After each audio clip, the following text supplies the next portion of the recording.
자, 안녕하세요. 자, 금융과 시사 관련해서 일반인들이 알기 어려운 전문 내용을 조금 더 쉽게 전달해 드리는 청새롬입니다. 주말 잘 보내시고 있나요?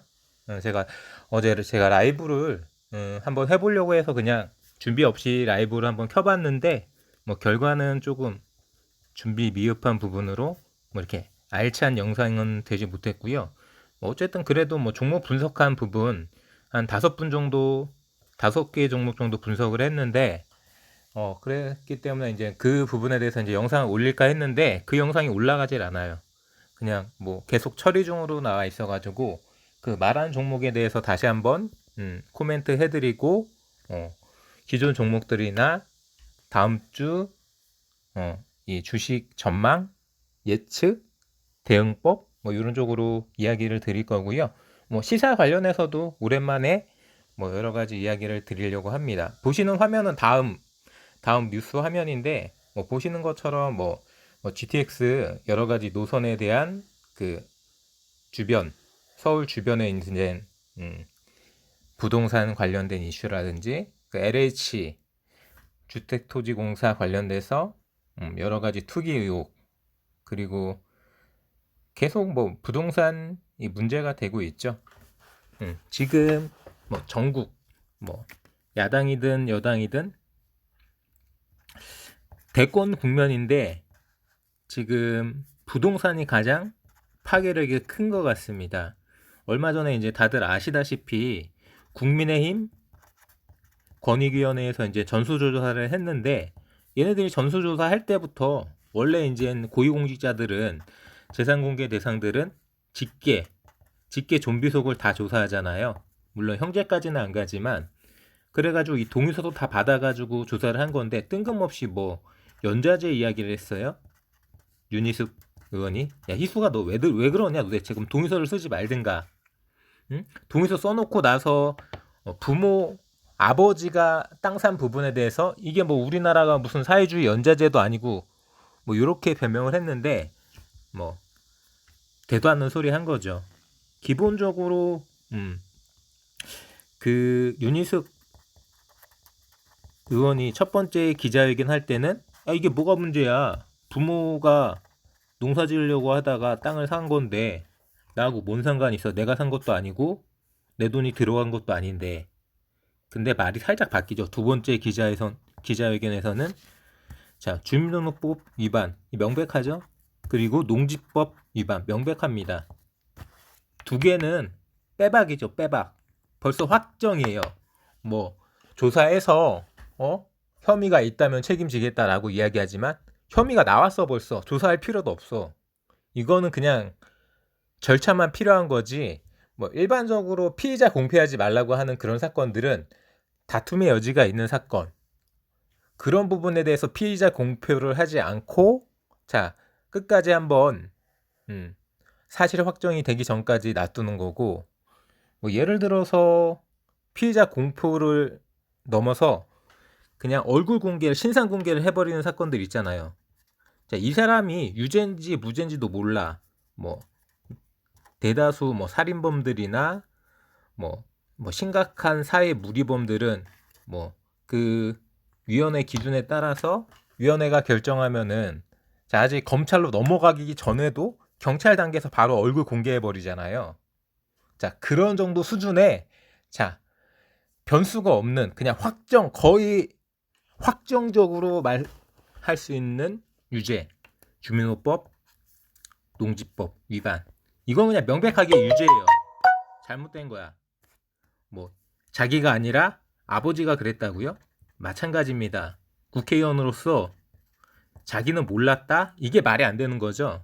뭐 여러 가지 주변 상황 보시면은 다 파악되겠지만 그래놓고 자기가 오히려 억울하다는 식으로 뭐 낄낄거리면서 뭐 협작을 하고 뭐 이랬던 국회의원들 다 사퇴하십시오.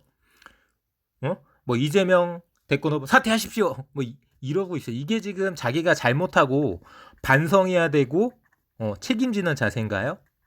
아니죠. 이건 적반하장도 이런 적반하장이 어딨어. 어쨌든 조금 오버해가지고 제가 말씀드린 것도 있지만 부동산이 핫 이슈입니다. 그러면은 자, 주식과 부동산이 뭐가 틀리냐면은 자, 부동산은 실수요가 있는 거죠. 집이 됐든 토지가 됐든 건물이 됐든 이 부동산이라는 거는 내가 살아야 되고 내가 그 땅이 있어야 되고 뭐 건물을 여러 가지 용도로 써야 되는 이런 수요, 투자, 투기 이런 세력만 있는 게 아니라 분명하게 필요한 한정된 자원이라는 건데 여기에 이젠 투기적인 투자라고는 이야기하지만 투기적인 세력들이 붙어가지고 정상적인 가격보다 10,000원짜리 가격이면 충분할 거를 15,000원, 20,000원, 뭐 심지어는 50,000원, 100,000원도 만들어낸다는 이게 문제인 거죠. 부동산의 문제가. 물론 주식도 마찬가지예요. 주식도 정상가가 10,000원이라면은 뭐 뻥튀기 시키면 50,000원도 되고 100,000원도 되고 그 이상도 되잖아요. 근데 문제는 이 주식이라는 거는 실수요자가 이 기업 내부에 뭐 M&A 인수합병이 붙었다든지 뭐 상속 승계가 붙었다든지 이런 식으로 뭐 주총에서 싸울 게 아닌 이상 실수요자라는 게 없기 때문에 이 주식이 10만 원을 가든 100만 원을 가든 1억이 가든 1조가 가든 일반인들하고 상관이 없어요. 그렇기 때문에 어느 정도 뭐 주식 투기다 뭐 이런 이야기가 조금 먼 이야기가 될 수도 있고 기본적으로 이 금감원이나 금융위에서 시장을 들여다보고 있죠. 상시 감시를 할 수 있습니다. 모든 게 전산으로 이루어지기 때문에 뭐 자기네들끼리 땅 갖고 있는 사람이나 땅을 살 사람들이나 얘네들이 그냥 자기들끼리 뭐 가짜 계약서, 허위 계약서, 다운 계약서 이런 식으로 장난질을 전혀 못 치는 거죠. 근데 주식은 대신 이런 부분이 있어요.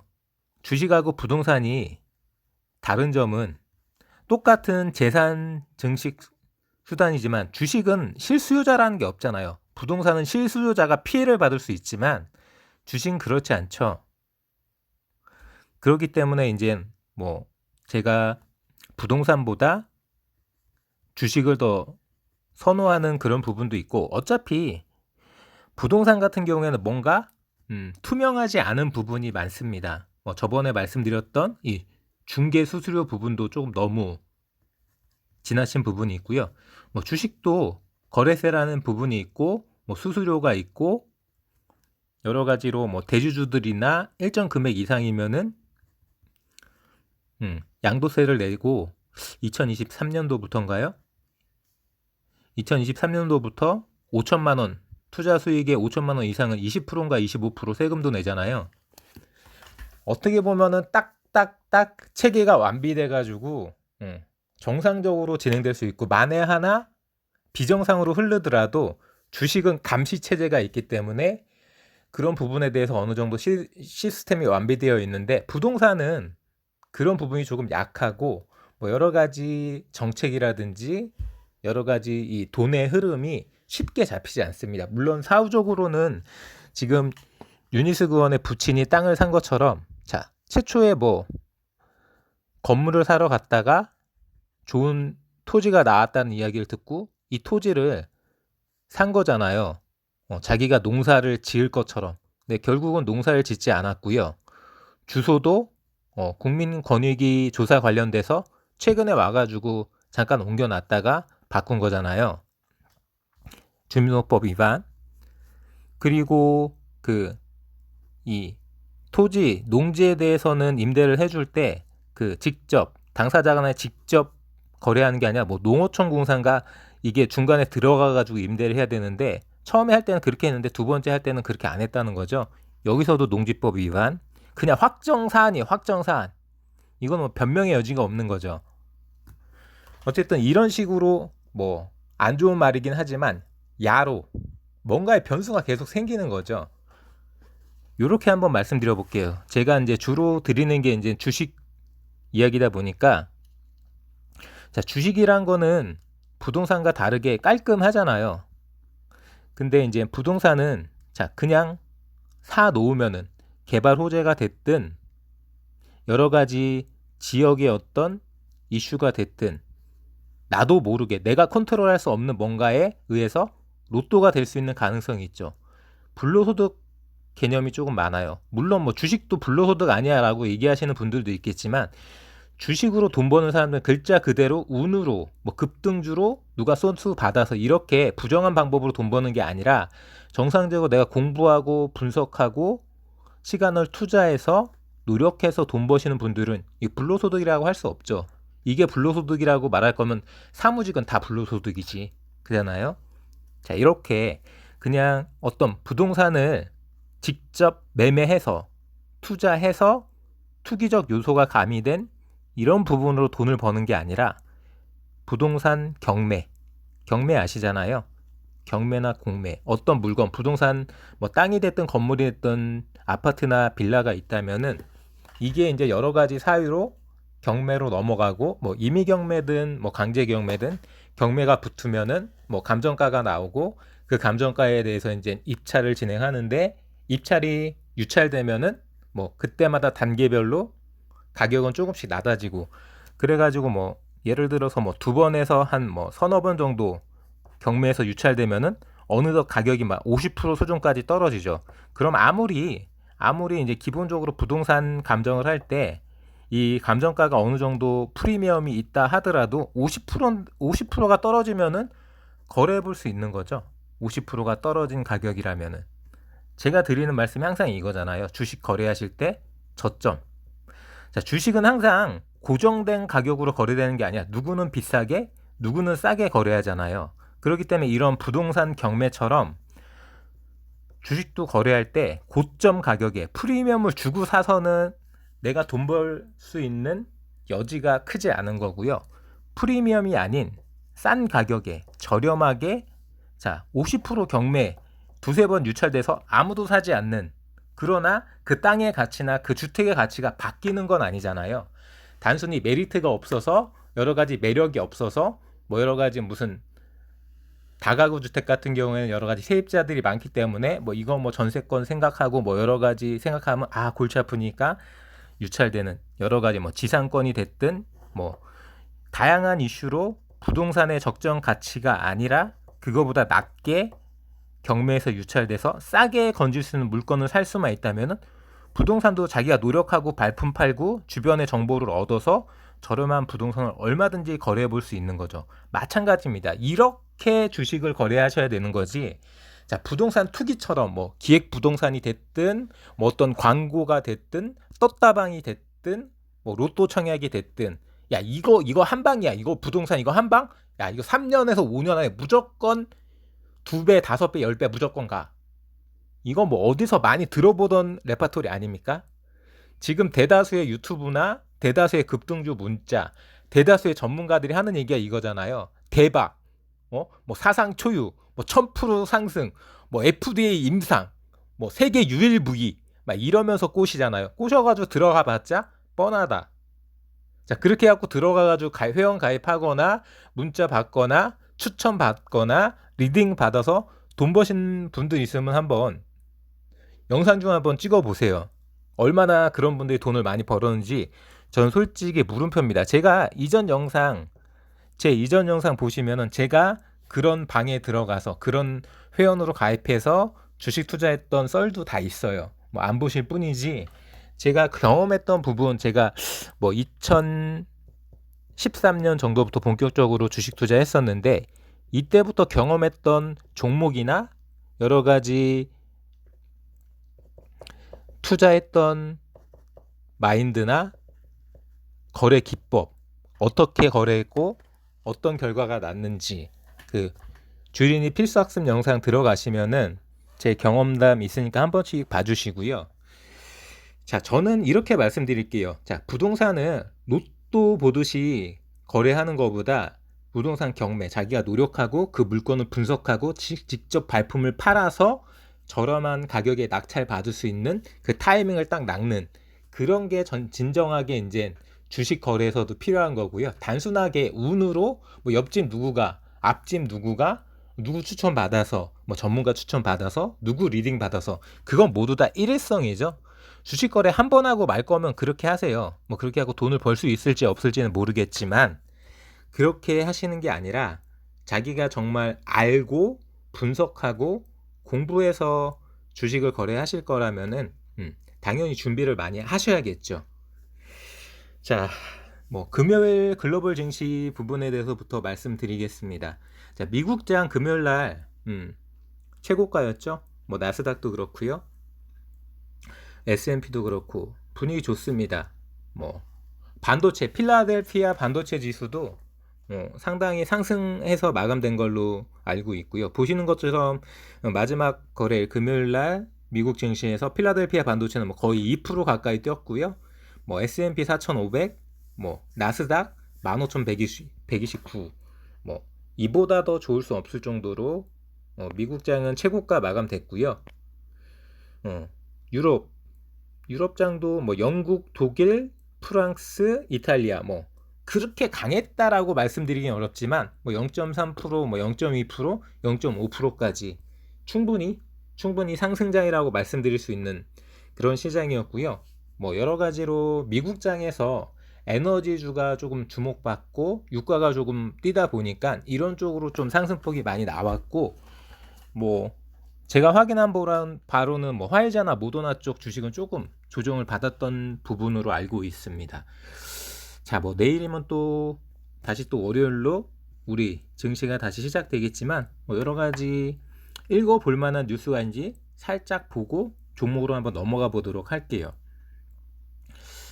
자, 금리 이벤트는 마무리됐고요. 뭐 지난주 금통위에서 금리 인상 들어갔고요. 자, 주간 증시 전망으로 이데일리 권유중 기자 리포트. 자, 널뛰던 코스피 박스권 머물 듯. 뭐 널뛰던 이 널뛰기도 뭐 좁은 박스권이냐 조금 넓은 박스권이냐 이 차이지 결국은 박스권이었습니다. 결국은 박스권이었고 지금 다시 앞에서 살짝 보고 온 것처럼 고개를 들고 상승 추세를 그리고 있기 때문에 지금이 박스권 하단으로 본다면은 충분하게 이 변동폭을 먹고 나올 수 있는, 지수적으로 봤을 때도 변동폭을 먹고 나올 수 있는 부분이 있고요. 물론 종목도 자, 하락 종목들, 저점 종목들 바닥에서 이제 조정 끝나고 고개를 들려고 하는 부분과 관련돼서 뭐 이재용 삼성전자 부회장의 뭐 어마어마한 뭐 240조라고 하죠. 이 240조 투자, 뭐 4만 명 고용, 뭐 여러 가지 글로벌 인수합병 그런 부분에 영향을 받는 부분도 분명히 있을 거고요.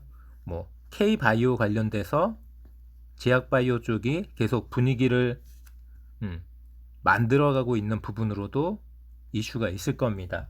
기본적으로 제가 항상 드리는 반도체와 바이오 이쪽으로는 안 볼 수가 없습니다. 뭐 여러 가지로 뭐 포트폴리오 하지 말라고 제가 여러 번 말씀드리지만 그래도 계속해서 여러 종목 거래하신 분들은 반드시 자기가 거래하신 종목 중에 바이오와 반도체 종목이 관심 종목에 넣어두고 있는지, 물론 주식을 갖고 있으라는 얘기는 아닙니다. 지금 주말이기 때문에 주식을 갖고 있는 거는 불안하죠. 변수가 많습니다.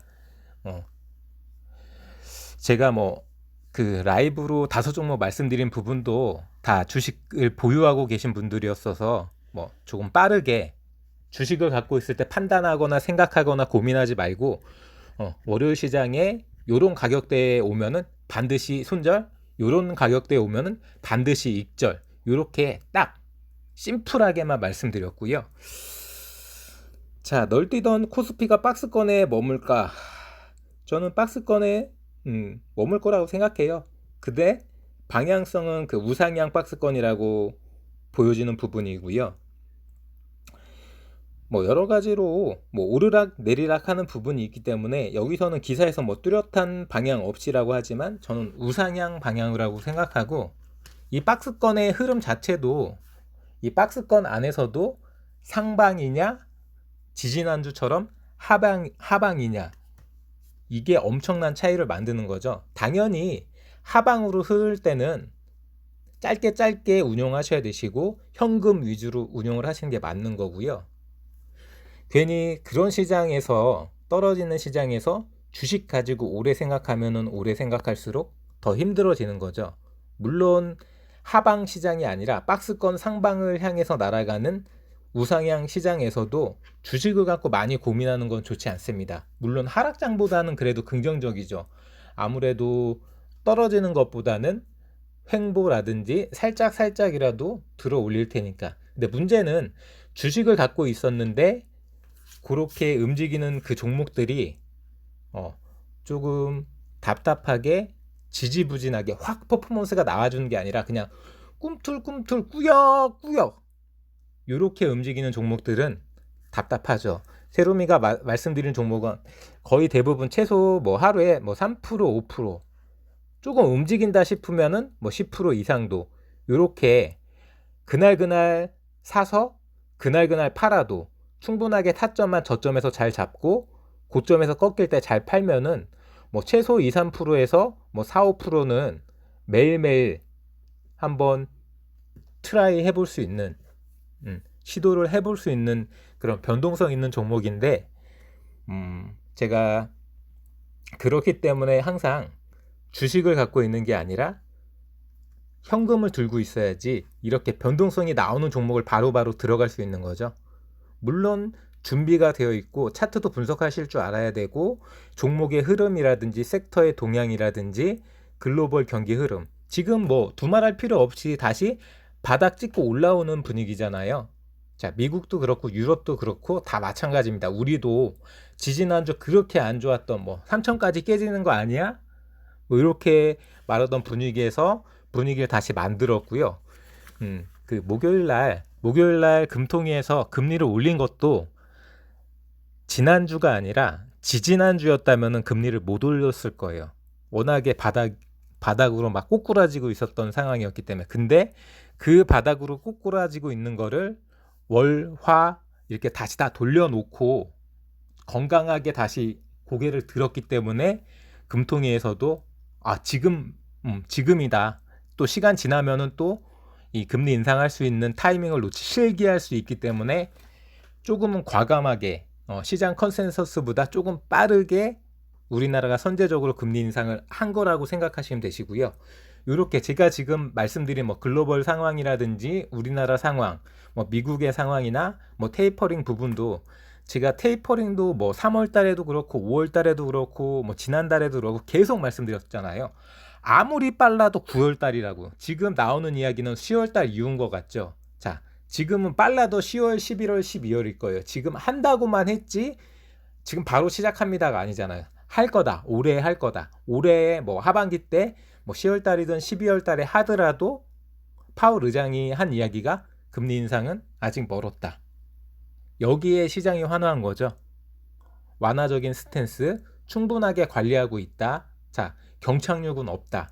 자산 매입 축소 테이퍼링에 들어가도 자, 물가가 됐든 금리가 됐든 전반적으로 경제 지표를 다 확인하면서 스텝 바이 스텝으로 진행하겠다는 거기 때문에 전혀 걱정할 필요가 없다라는 부분.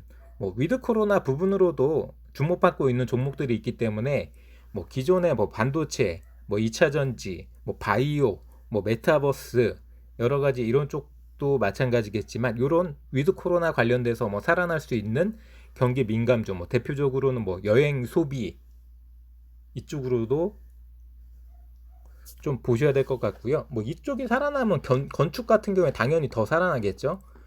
건축 쪽도 뭐 대우건설 제가 최근에 말씀드리고 있지만 대우건설도 자 시간만 준다면은 지금 뭐 M&A 이슈로 좀 빵 떴다가 가라앉은 상태에서 이제 다시 바닥을 지지하고 7,000원대 위로 올라온 자리 제가 확인했거든요.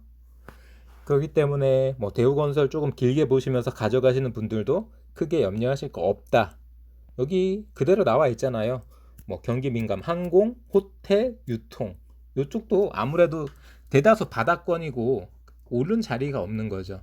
자, 우리나라 증시가 3,000을 넘어서 3,300까지 찍은 이 상태 20년 만에 코스닥이 1000포인트를 돌파한 이 상태에서 이런 뭐 소비, 유통, 이 경기 민감 조금 시니컬한 이런 종목들이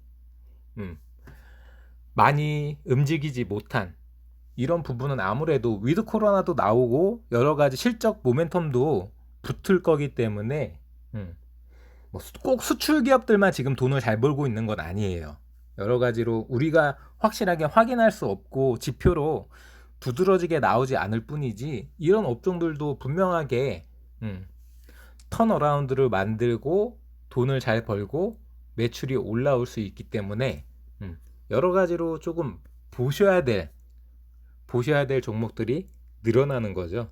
근데 이게 긍정적으로 늘어난다는 거는 자, 일단 이 종목들이 고가권에 있는 종목들이 거의 없어요. 거의 다 저가권에 있기 때문에 이런 종목들 뭐 방송이나 전문가들을 참고하라는 얘기가 아니라요. 전문가들을 뭐 맹신하라는 얘기가 아니라 단순하게 참고만 하시라고요. 여러 가지 정보를 그들한테 받을 수 있는 건 사실이기 때문에 그걸 그냥 직접적으로 다이렉트로 받고 그대로 행동하지만 않으면 되는 거예요. 뭐 여러 가지 섹터 분석이 됐든 이런 관심 종목에 담아둘 수 있는 이런 경기 민감주들이 어떤 종목들이 있는지 어느 정도 평가 상태인 건지 뭐 애널리스트가 됐든 뭐 펀드 매니저가 됐든 여러 가지 전문가들 의견을 참고하셔서 관심 종목의 풀을 좀 더 넓히시는 게 좋을 것 같고요. 자, 뭐 여러 가지 뭐 중원부원 이렇다 저렇다 말들은 많았지만 자, 종목으로 가겠습니다.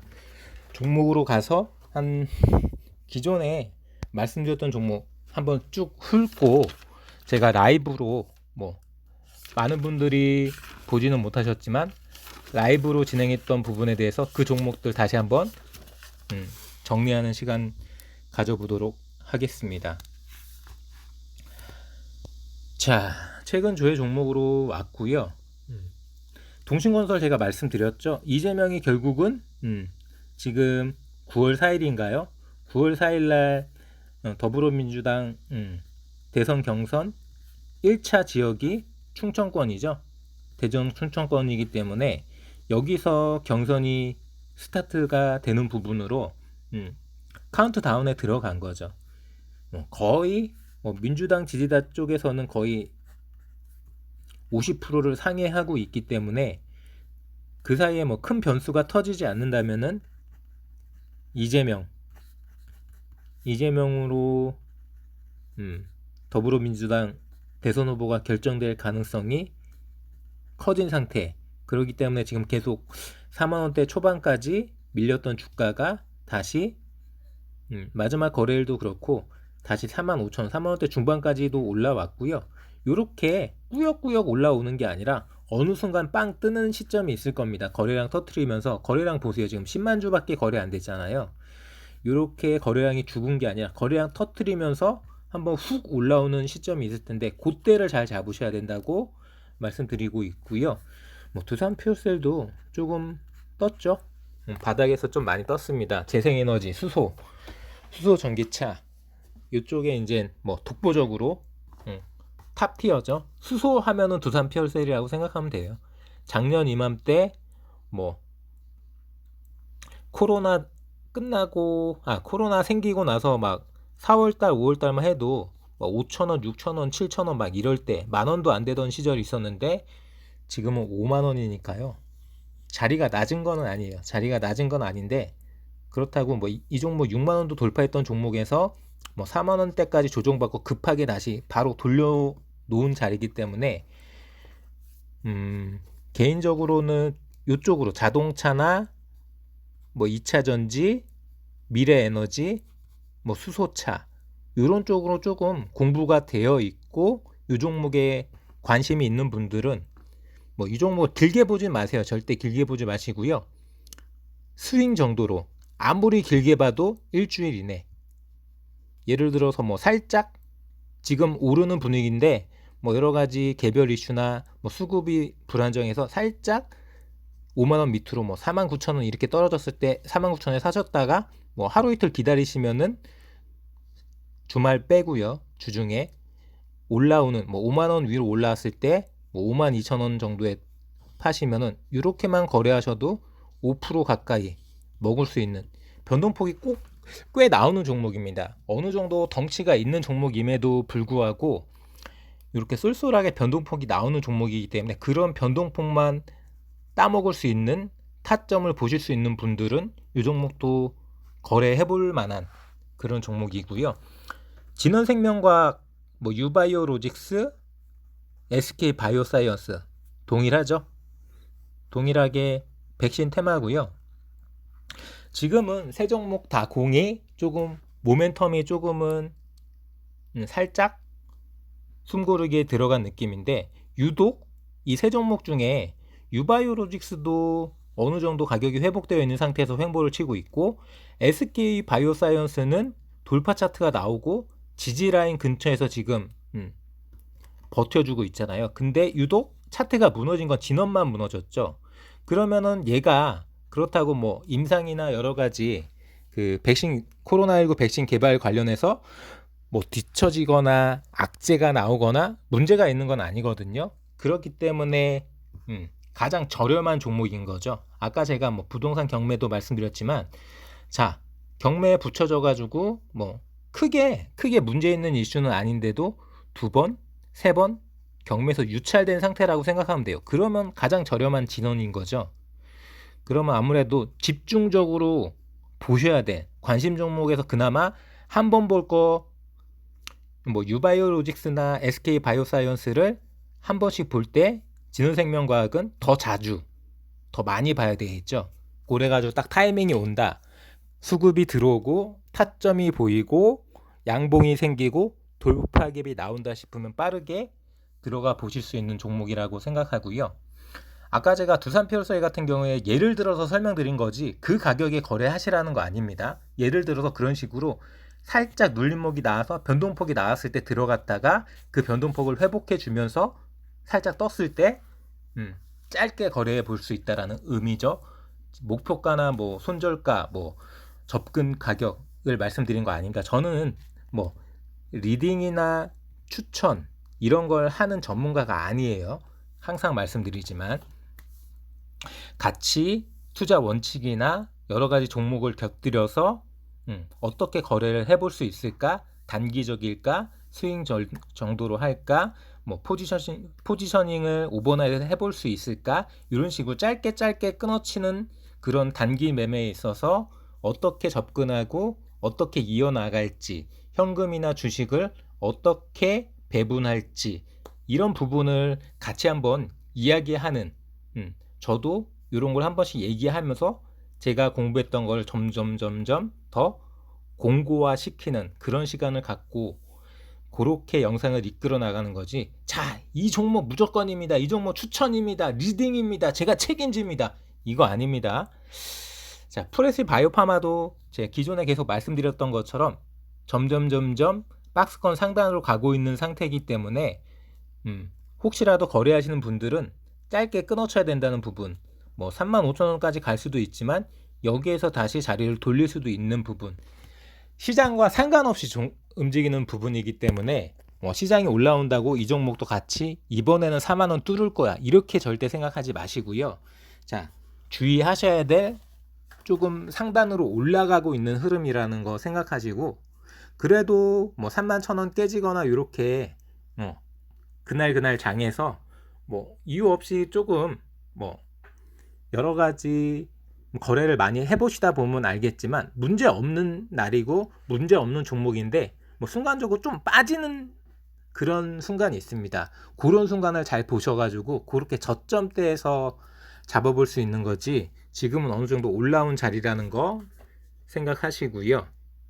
자, 뭐 코스닥 150 레버리지는 뭐 굳이 거의 거래 안 하실 테니까 제가 말씀드리지 않고요. 분위기를 보기 위해서 제가 자주 거래를 하기도 하고요. 그런 어떤 변동폭을 설명드리기 위해서 많이 설명드리는 부분이고요. AD칩스 떨어진 자리라고 생각하는 거잖아요. 저는 그렇게 보지 않습니다. 제가 금요일날 영상 찍을 때 또 말씀드렸지만 AD칩스나 바이넥스나 몇 종목 진짜 이거 종가 베팅 할까?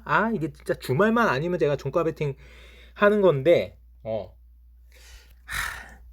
이게 변수가 조금 제가 컨트롤할 수 있는 변수가 많다 보니까 종가 베팅을 안 했던 거죠. 자, 저는 뭐 제 말이 틀릴 수도 있지만 뭐 월요일, 화요일, 수요일 다음 주에 AD칩스 충분하게 가격대 다시 한번 올라올 거라고 생각합니다. 왜냐하면은 별 이유도 없이 너무 단기적으로 너무 떨어졌죠. 뭐 충분하게 1100원, 1200원 여기 이 구간 정도는 지켜줄 수 있는 최근 흐름이나 뭐 반도체 관련된 뭐 M&A, 뭐 슈퍼사이클, 빅사이클 충분하게 끼가 있는 종목이죠. 끼 세력들이 뭐 장난질 친다라고 볼 수 있고요. 다만 길게는 절대 보지 마세요. 뭐 이 종목을 뭐 1,500원에 물렸다 막 이런 분들은 뭐라고 말씀드릴 수가 없습니다. 그나마 IA는 기다리면은 실적이 계속 꾸준하게 나오는 종목이기 때문에 그런 부분에서 가격 탄력성이 좋은데 LG칩스는 그것도 아니에요. 계속해서 꾸준한 실적으로 뉴스를 터뜨리는 게 아니라 유상증자, 주식 찍어내는 걸로 뉴스를 터뜨리죠. 그만큼 돈도 못 벌고 회사에 돈도 없다는 겁니다. 물론 그러다가 한 방에 M&A 터져버리면 대박일 수도 있죠. 하지만 그거를 보고 장기 투자한다? 그건 아닙니다. 무조건 짧게만 보셔야 되세요. 그러니까 제가 종가 베팅을 하려고 했었던 이유도 이거 분명히 제 생각에는 월요일날 화요일날 뜰 것 같은데 그러면 예를 들어서 제가 봤던 가격이 한 1020원대 정도 보고 있었거든요. 1020원대만 들어갔어도 제 생각에는 뭐 조금 높게 나오면은 뭐 월요일날도 1100원 이상 찍을 것 같거든요. 그러면 80원이잖아요. 이 종목 80원이 어마어마한 수익률입니다. 7%, 8%거든요. 그렇기 때문에 이런 종목들은 딱 좀 이상적으로 빠졌다. 이상하게 빠졌어. 좀 너무 빠졌어. 너무 빠졌다 싶었을 때 그 공포에 그냥 들어가는 게 아니라 어느 정도 확인하고 분위기 확인하고 섹터 확인하고 거래량 수급 이런 거 확인하고 거래해 볼 수 있는 그런 초단기 종목이라고 생각하시면 되시고요. 하루에도 여러 번 거래할 수 있는 종목입니다. 드림시큐리티도 마찬가지죠. 뭐 분위기 나쁘지 않습니다. 보안 관련 섹터가 뭐 디지털 화폐도 그렇고요. 메타버스도 그렇고 뭐 4차 산업혁명 뭐 전반적으로 뭐 민간 업종이 살아나는 부분으로도 나쁘지 않습니다. 그런 경기가 살아난다는 것도 결과적으로 이 보안 관련은 기본적으로 뭐 절대적으로 꼭 필요해 이건 아닌데 돈이 있으면 추가 투자할 수 있지 이런 부분이기 때문에 어느 정도는 경기가 바닥이 아니라 바닥에서 올라오는 그런 느낌이 있어야지 달릴 수 있는 그런 어떤 조짐 그런 부분이 있기 때문에 이 드림 시큐리티도 제가 알고 있기로는 삼성 쪽하고 조금 그런 부분이 있고 또 카카오뱅크하고도 거래선이 있는 걸로 알고 있습니다.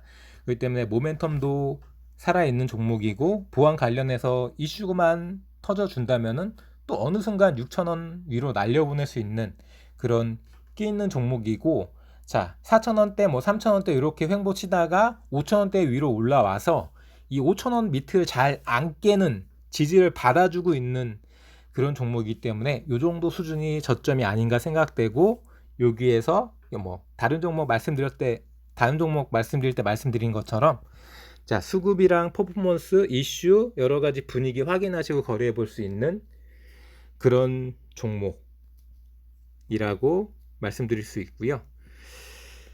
뭐 이렇게 얘기하면 영상이 엄청 길어질 것 같은데 뭐 하나씩 말씀드려야 할 종목은 많은데 계속 종목별로 이렇게 말씀드리니까 계속해서 비슷한 이야기를 계속 반복해 드리는데 좀 다 모아 보겠습니다. 이렇게까지 하나하나 말씀드리긴 너무 길 것 같고요.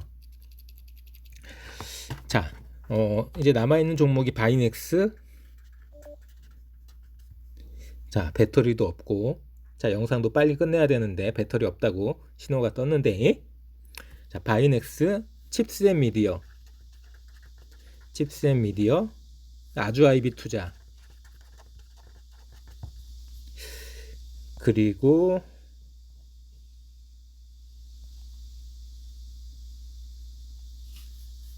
IA까지 이렇게 4개 묶을게요. 이 4종목이 다 지금 바닥권이고요. 뭐 IA 같은 경우에는 실적은 괜찮지만 뭐 여러 가지 조금 고점에서 지금 조정을 받다가 뭐 세력이 조금 이탈한 느낌이 없지 않아 있어서 지금 뭐 한 1,100원 정도에서 거래되고 있는데 뭐 차량 반도체 관련돼서 뭐 중국 전기차 모듈 관련돼서도 모멘텀이 살아있는 부분이기 때문에 뭐 꾸준하게 우상향할 수 있고 어느 순간에 뭐 1,300원, 1,400원까지는 한 방이라도 날려보낼 수 있는 그런 저력이 있는 종목이라고 생각하면 되시는데, 이거는 제가 관심 종목에서 1,200원 깨졌을 때 지웠는데 왜 얘기하고 있냐면 그 생방송 라이브 할 때 어떤 분이 이거 1,500원에 물려 있다고 해서 그분 전략 짜드리느라고 여러 가지로 소개했고요. 자, 한 방에 1,500원을 못 뚫을 수도 있기 때문에 뭐 짧게라도 뭐 1,350원에서 1,400원에라도 이 퍼포먼스만 보여준다고 해도 여기에서 그 퍼포먼스가 멈추고 다시 고개를 숙일 것 같으면은 여기에서라도 1,500원 평단이지만 한 1,350원에서 1,400원 수준에라도 손절 칠 수 있다면은 여기서 한번 10% 이내로 들어올 때 손절 치시고 그 자리에서 다시 또 숨 한번 죽을 거니까, 이 지금 1,400원이나 1,350원에 손절 친다는 얘기는 퍼포먼스가 이어지지 않고 다시 떨어진다는 얘기니까 그 자리에서 다시 저점 뭐 1,200원이 됐든 그때 분위기 다시 봐서 다시 저점에서 두세 번 더 거래하는 걸로 요 10% 손절을 감수하고 회복하고 익절로 나갈 수 있는, 어차피 저는 IA 같은 경우에 뭐 6개월 1년 보면은 충분하게 자리 때는 다시 올라올 거라고 보여지는데, 그래도 그때까지 무작정 기다리고만 있는 자금이 묶여 있는 그런 투자보다는 이렇게 한번 1차 손절 치고, 자, 여러 가지 기법으로 자, 먹고 또 먹고 저점 매수, 고점 매도 이렇게 한번 말씀드린 부분이고요. 마찬가지예요. 바이넥스도 여러 번 제가 그렇게 거래하시라고 말씀드렸는데 그렇게 안 하시느라고 이 종목도 뭐 한 24,000원에 물려 계셨다고 지금 물려 있다라고 말씀하시는 분인데, 바이넥스도 24,000원 충분하게 옵니다.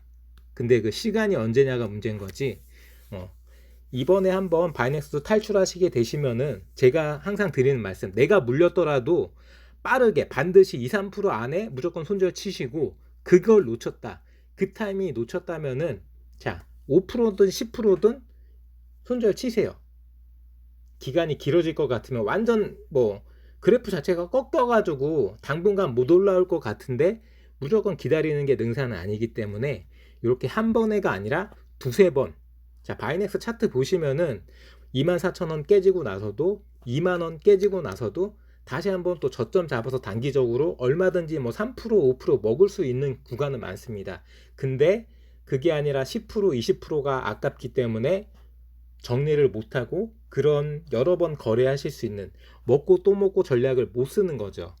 제가 장기 투자를 안 하는 이유가 이거예요. 장기 투자를 안 하는 이유가, 자, 그 장기 투자의 이 넓은 사이클에는 뭐 목표가가 얼마가 됐든 간에 뭐 20%든 30%를 한 번 먹을 수밖에 없겠지만, 자, 이 장기 사이클에 이 오르고 내려가는 이 박스권에서는 무수하게 5%, 10%짜리가 수십 번이 있는데 이 5%, 10%짜리 먹을 수 있는 기회 수십 번을 다 날려버리고 뭐 20%, 30% 먹으면 뭐합니까? 그리고 이걸 먹는다고 해도 지나가 버린 여러 번의 수익을 날 수 있는 그 기회들을 그냥 다 버린다는 거는, 저는 여러 번 노하우를 쌓고 여러 번 거래를 하고 그걸 통해서 성장하고 발전할 수 있는 기회를 다 날려버리는 거라고 생각해요. 그냥 던져놓고 투자할 거면은 공부도 필요 없고 분석도 필요 없고 타점도 필요 없는 거죠. 그러니까 저는 조금 더 적극적으로 액티브하게 거래하는 투자이기 때문에 장기적으로 보지 않고 단기적으로 보는 거고요. IA랑 바이넥스는 이렇게 거래하시는 게 맞는 것 같고요. 뭐 바이넥스 뭐 살짝 뭐 19,900원 막 이런 자리에서 금요일날 살짝 조정받아서 지금 가격 뭐 19,300원이지만 뭐 문제 없다라고 생각합니다. 분위기 다시 좋아질 거고 우상향으로 거래 더 붙여가면서 스푸트니크 V가 됐든 자체적인 바이오 CMO 관련된 물량이 됐든, 자, 매출 꾸준히 발생되고 있고 회사 긍정적으로 성장할 거라고 보여집니다. 칩셋 미디어도 뭐 IA랑 살짝 비슷한 종목이라고 생각하시면 되세요. 차량 반도체 쪽으로도 텔레칩스 모기업 메리트가 있고요. 뭐 이런 시스템 메모리, 비메모리 설계 쪽으로도 역량이 있는 기업이기 때문에 지금 바닥권, 뭐 완전 바닥권은 아니죠. 최근 사이클에서 조정받은 저점 부근이라는 거지 완전 바닥권은 아니기 때문에 전반적으로 반도체 쪽으로 수급이 쏠리고 개별 이슈로 순환매 나오기 시작하면은 뭐 15,000원대, 16,000원대 그 이상으로 충분히 날려보낼 수 있는 그런 부분이기 때문에 저점에서 잘 퍼포먼스 수급 양봉 확인하면서 짧게 절대 길게가 아닙니다. 포지션 정리해가면서 그날 거래해 볼 수 있는 종목이고요. 아주아이비 투자도 크래프톤 관련해서도 그렇고요. 뭐 야놀자나 여러 가지 이 아주아이비 투자가 운영하고 있는 그 펀드 투자에 들어가 있는 종목들이 꾸준하게 수익을 거둬주고 있고 어마어마하게 수익이 나고 있기 때문에 지금 이 가격이 절대 고평가가 아니라는 점 생각하시고 얼마든지 이 가격에서 뭐 어느 순간 또 6,000원, 7,000원 날려보낼 수 있는 그런 끼 있는 종목이라고 말씀드릴 수 있고요. 대덕전자는 지금 돌파 차트이기 때문에 이 돌파 차트 지지 이런 부분 좀 확인하시면서 뭐 공포에 사신다라고 생각하실 수 있지만 충분하게 지지가 나올 거라고 생각되는데 그래도 한 일주 정도 두고 보실 수도 있고요. 뭐 다음 주 정도에 다시 한번 또 19,000원대에서 랠리에 나올 때 그 랠리에 동참하셔서 여러 가지 확인하셔야 될 거 확인하시고 충분하게 긍정적으로 거래해 보실 수 있는 종목이고 뭐 크래프톤은 뭐 계속해서 50만 원을 돌파할 수 있을지 귀추가 주목되고 알테오젠도 조금 마지막 거래일에 침체되긴 했지만 그래도 우상향 꾸준하게 우상향 할 수 있는 저력 있는 종목이라고 생각되고요. LG전자 제가 좋아하는 LG전자 뭐 한 뭐 2주나 한 달 뒤에 보면은 다시 15만 원, 16만 원 찍고 있을 겁니다. 뭐 SD 바이오 센서나 뭐 시젠 같은 경우에는 특별하게 드릴 말씀이 없고요. 대우건설 뭐 7,030원, 자, 뭐 8,000원, 9,000원 회복하고 10,000원 이상 뭐 6개월 정도 이상 기다리신다면은 올라올 수 있는 그런 중견 건설 회사라고 저는 생각하고요. 그리고 말씀 안 드린 종목 있나요? 다 말씀드렸죠? 자, 다 말씀드렸습니다. 그리고 지금 제가 그 라이브 했을 때 IA랑 바이넥스 그리고 한샘이란 종목 뭐 HK 이노엔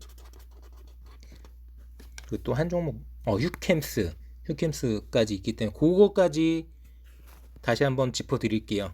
기억 못하실 수 있으시니까 그거 보셨던 분들을 위해서 그거까지 마무리 멘트 하고 영상 정리하겠습니다. 렉이 걸려서 닫았다 다시 열었고요. 여기가 여러 번 말씀드리지만 와이파이가 조금 불안정해요. 지금 제가 이거 데이터로 보는 게 아니라 와이파이로 보고 있는 거기 때문에 다시 한번 재접속을 하고 있고요. 조금만 기다리면 접속되지 않을까라고 생각되는데 만에 하나 이게 접속이 안 된다면은 제가 그냥 말로 설명드려야 될 상황이 올 수도 있는데요. 일단은 한샘 같은 경우에는 최근에 M&A 이슈로 좀 고점을 찍었다가 그게 급격하게 조정을 받아서 어느 정도 저가를 형성했다가 올라오고 있는 국면이잖아요. 그렇기 때문에 이분이 11만 2,500원인가? 11만 2,500원에 한샘 거래하셨다고 했는데 평단가가 11만 2,500원이니까 여유가 있어요. 제 생각에는 내일 월요일장에 이 종목이 개파락이 뜨진 않을 것 같거든요. 그렇기 때문에 한 12만 원 정도 단기적으로 보시고 길게 보지 마시고 물론 퍼포먼스가 이어진다면 길게 보실 수도 있어요. 근데 퍼포먼스가 끊어지는데 길게 보지 마시고 12만 원대 위에서 반드시 익절한다는 생각 가지시고 만에 하나 개파락이 나오거나 밀린다면 11만 6천 원 정리하라는 의견 말씀드렸고요. 자, 여전히 렉이 걸리는 상태에서 휴캠스 같은 경우에는 지금 가격이 26,400원이잖아요. 그렇기 때문에 이분이 27,000원 평단이라고 했기 때문에 월요일 화요일 날 어느 정도 올라오긴 올라올 건데 그 올라오는 부분 보고 평단가 회복되면은 그 평단가 회복되고 횡보 칠 때 한 29,000원 정도 보고 대응하시고 만에 하나 27,000원대까지 올라왔다가 다시 깨지면은 손절하는 게 좋다라고 말씀드렸고, 길게 보지 않고 1주나 2주만 보라고 했습니다. 그리고 HK 이노엔이죠. HK 이노엔 검색해야 되는데 잠시만요. HK 이노엔은 뭐 CJ 헬스케어 뭐 거기에서 사명 바꿔가지고 최근에 상장했는데, 신규 상장 IPO 종목은 모든 이슈를 다 끌어 모아서 상장한 거기 때문에 그 상장했을 때 최고가가 뭐 78,000원인가? 78,000원 수준이었던 걸로 제가 알고 있고요. 근데 거기에서 지금 많이 빠져 있는 가격이고, 6만 원 언저리가 평단이라고 하셨던 것 같은데, 그 6만 원 언저리가 6만 원 언저리가 아니라고 하셨나? 68,000원. 68,000원이라고 하셨던 것 같습니다. 평단 68,000원이라고 하셨는데, 이거 68,000원 쉽게 안 와요. 쉽게 안 오기 때문에 조금은 이렇게 지금 보시면은 첫날에 78,900원 찍고 그 다음 날에도 뭐 위아래로 움직이고 계속 며칠 하나 둘 셋 넷 다섯 번 정도 5거래일 때까지는 이분 평단이 68,000원에서 뭐 손절이 됐던 어쨌든 정리하실 수 있는 기회가 있었는데, 그날 이후로는 없죠. 그날 이후로는 이 HK 이노엔 정리할 수 있는 기회가 없기 때문에 조금 시간은 오래 걸릴 것 같아요. 뭐 제약바이오 쪽인 것 같은데, 뭐 특별하게 제약바이오 전체적으로 들어 올리는 그런 모멘텀이 생기지 않는 이상 뭐 조금 길게 보셔야 될 것 같아요. 어쩔 수 없습니다. 지금 뭐 한 15% 가까이 10% 이상 물려 계신 분이기 때문에 조금 길게 보실 수밖에 없고, 앞으로는 이렇게 상장 종목들 높은 자리에서 고점에서 들어가시는 건 상관없는데, 더 비싸게 못 파는 이상 무조건 나오셔야죠. 꺾이는 순간. 꺾였는데도 지금 이 종목 뭐 66,000원에도 안 팔고 65,000원에도 안 팔고 64,000원에도 안 팔고 그냥 내버려 놓는 거잖아요. 그러니까 그런 투자는 의미가 없어요. 내가 뭔가 변수를 만들 수가 없는 상태에서 그냥 뭐 하염없이 지켜만 보고 있어야 되는, 그 IA나 바이넥스하고는 틀려요. 왜냐하면 이거는 모든 걸 다 가장 고점에서 물려가지고 다시 올라오더라도 과연 그 역사적으로 처음으로 상장했었던 그 가격을 회복할 수 있을지 없을지는 물음표인 거고요. 바이넥스나 IA는 얼마든지 1,500원이나 24,000원 갈 수 있는 종목입니다. 여러 가지 수급이 됐든 뭐 세력의 의도가 됐든 단기적으로 조정을 받는 개념이지만, 이 HK 이노에는 단기적인 조정 개념이 아니라 이게 시장이 인정해주는 가격인 거죠. 그냥 시장 가격인 거예요. 이게 시장 가격이 68,000원이 될지 안 될지는 누구도 장담을 못하는 겁니다. 조금 부정적으로 말씀드린 부분이고요. 이렇게 라이브 했을 때 설명드렸던 부분까지 한 번 더 언급해 드렸습니다. 저는 여기까지 요 영상으로 오늘 영상 마무리 짓고요.